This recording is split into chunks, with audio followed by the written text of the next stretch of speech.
Step 8. Made a list of all persons we had harmed and became willing to make amends to them all. Steps 8 and 9 are concerned with personal relations. First, we take a look backward and try to discover where we have been at fault. Next, we make a vigorous attempt to repair the damage we have done. And third, having thus cleaned away the debris of the past, we consider how, with our newfound knowledge of ourselves, we may develop the best possible relations with every human being we know. This is a very large order. It is a task which we may perform with increasing skill, but never really finish.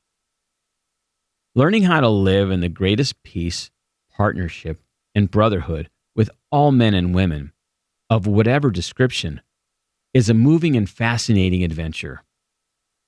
Every AA has found that he can make little headway in this new adventure of living until he first backtracks and really makes an accurate and unsparing survey of the human wreckage he has left in his wake. To a degree, he has already done this when taking moral inventory. But now the time has come when he ought to redouble his efforts to see how many people he has hurt and in what ways. This reopening of emotional wounds, some old, some perhaps forgotten, and some still painfully festering, will at first look like a purposeless and pointless piece of surgery. But if a willing start is made, then the great advantages of doing this will so quickly reveal themselves that the pain will be lessened as one obstacle after another melts away. These obstacles, however, are very real. At first, and one of the most difficult, has to do with forgiveness. The moment we ponder a twisted or broken relationship with another person, our emotions go on the defensive. To escape looking at the wrongs we have done another, we resentfully focus on the wrongs he has done us. This is especially true if he has, in fact, behaved badly at all. Triumphantly, we seize upon his misbehavior as the perfect excuse for minimizing or forgetting our own. Right here, we need to fetch ourselves up sharply. It doesn't make much sense when a real tosspot calls a kettle black. Let's remember that alcoholics are not the only ones bedeviled by sick emotions. Moreover, it is usually a fact that our behavior when drinking has aggravated the defects of others. We've repeatedly strained the patience of our best friends to a snapping point and have brought out the very worst in those people who didn't think much of us to begin with. In many instances, we are really dealing with fellow sufferers, people whose woes we have increased. If we are now about to ask forgiveness for ourselves, why shouldn't we start out by forgiving them, one and all? When listing the people we have harmed, most of us hit another solid obstacle. We got a pretty severe shock when we realized that we were preparing to make a face-to-face admission of our wretched conduct to those we had hurt.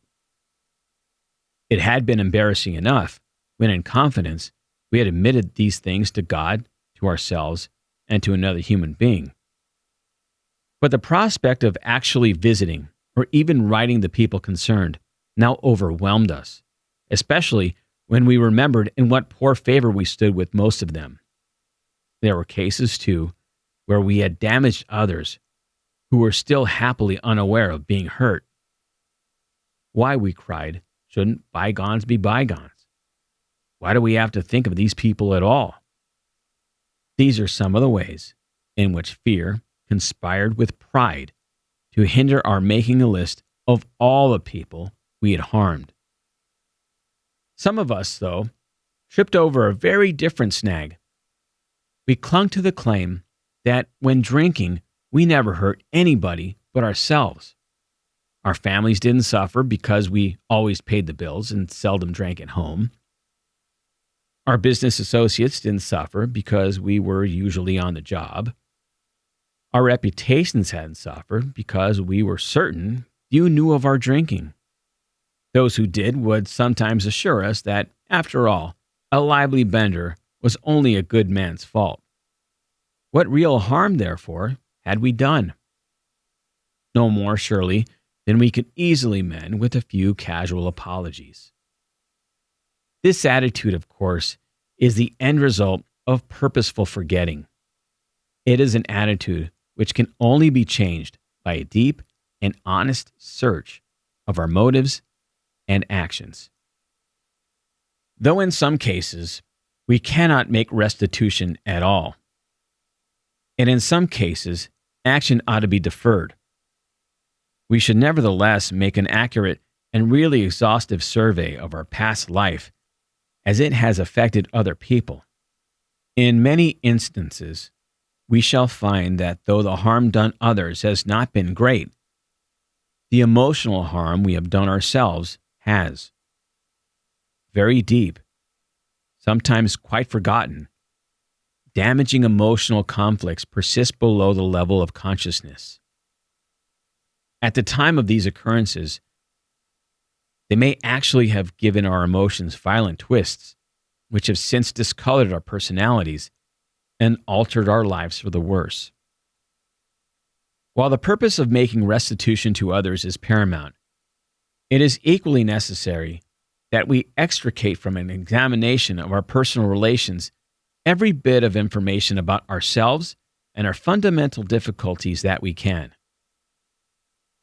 Since defective relations with other human beings have nearly always been the immediate cause of our woes, including our alcoholism, no field of investigation could yield more satisfying and invaluable rewards than this one.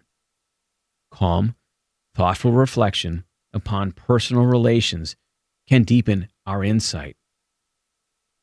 We can go far beyond those things which were superficially wrong with us to see those flaws which were basic, flaws which sometimes were responsible for the whole pattern of our lives. Thoroughness, we have found, will pay, and pay handsomely. We might next ask ourselves what we mean when we say we have harmed other people. What kind of harm do people do one another anyway? To define the word harm in a practical way, we might call it the result of instincts in collision, which cause physical, mental, emotional, or spiritual damage to people. If our tempers are consistently bad, we arouse anger in others. If we lie or cheat, we deprive others not only of their worldly goods, but of their emotional security and peace of mind. We really issue them an invitation to become contemptuous and vengeful. If our sex conduct is selfish, we may excite jealousy, misery, and a strong desire to retaliate in kind. Such gross misbehavior is not by any means a full catalog of the harms we do. Let us think of some of the subtler ones that can sometimes be quite as damaging. Suppose that in our family lives, we happen to be miserly, irresponsible, callous, or cold. Suppose that we are irritable, critical, impatient, and humorless.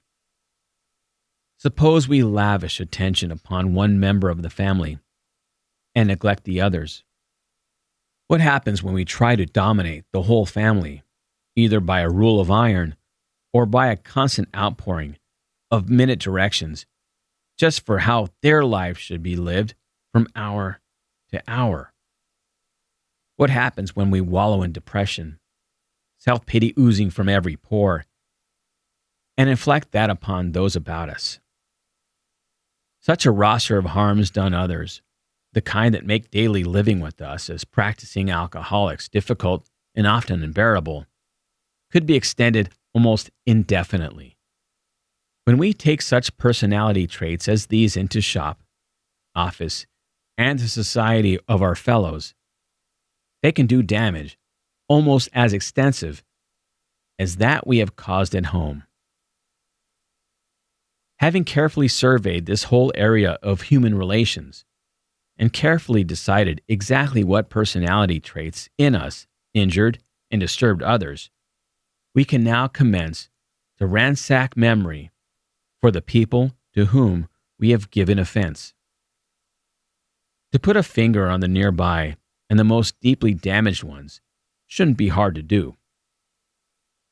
Then, as year by year we walk back through our lives as far as memory will reach, we shall be bound to construct a long list of people who have, to some extent or other, have been affected.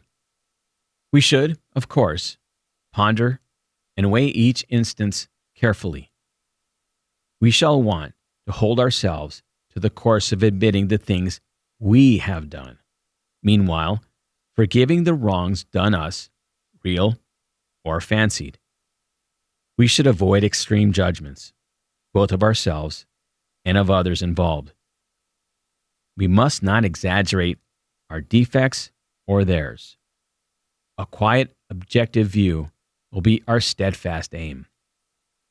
Whenever our pencil falters, we can fortify and cheer ourselves by remembering what AA experience in this step has meant to others.